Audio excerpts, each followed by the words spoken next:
Parliament ఎన్నికల ముందు ప్రకటించిన నామినేటెడ్ లిస్టులో సీఎం రేవంత్ రెడ్డి భారీ స్థాయిలో మార్పులు చేర్పులు చేయాలనే నిర్ణయానికి వచ్చినట్టు తెలుస్తున్నది. దీంతో గతంలో ప్రకటించిన లిస్టును ప్రభుత్వం పెండింగ్లో పెట్టిందని, అందుకే ఎలక్షన్ కోడ్ ముగిసినా ఎవరూ బాధ్యతలు స్వీకరించలేదని ప్రచారం జరుగుతున్నది. అయితే ఎన్నికల్లో పనిచేసిన లీడర్లకు మాత్రమే నామినేటెడ్ పదవులు ఇవ్వాలని, అలాంటి స్థానిక లీడర్లను గుర్తించి రికమెండ్ చేయాలని మంత్రులకు సూచించినట్టు సమాచారం. దీంతో కొత్త వ్యక్తులను గుర్తించే పనిలో అమాత్యులు ఉన్నట్టు తెలిసింది. ఇక ఎన్నికల ముందు నామినేటెడ్ పదవులు ప్రకటిస్తే లీడర్లు ఉత్సాహంతో పనిచేస్తారనే ఉద్దేశంతో సీఎం రేవంత్ రెడ్డి 37 మందికి కార్పొరేషన్ చైర్మన్లు ప్రకటించారు. కానీ లిస్టులో పేరున్న మెజారిటీ లీడర్లు ఎలక్షన్లో సీరియస్గా పనిచేయలేదనే విమర్శలు వచ్చాయి.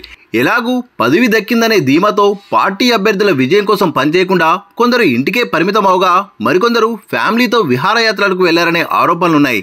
దీంతో గతంలో ప్రకటించిన జాబితాను ప్రకటించవద్దని ఆఫీసర్లను సీఎం రేవంత్ రెడ్డి ఆదేశించినట్టు తెలిసింది.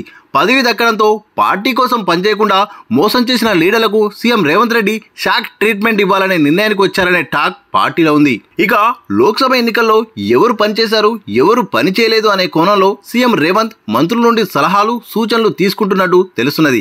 గతంలో ప్రకటించిన నామినేటెడ్ జాబితాలో పేర్లు ఉన్న లీడర్ల పనితీరుపై ఆయన రిపోర్ట్ అడిగినట్టు సమాచారం.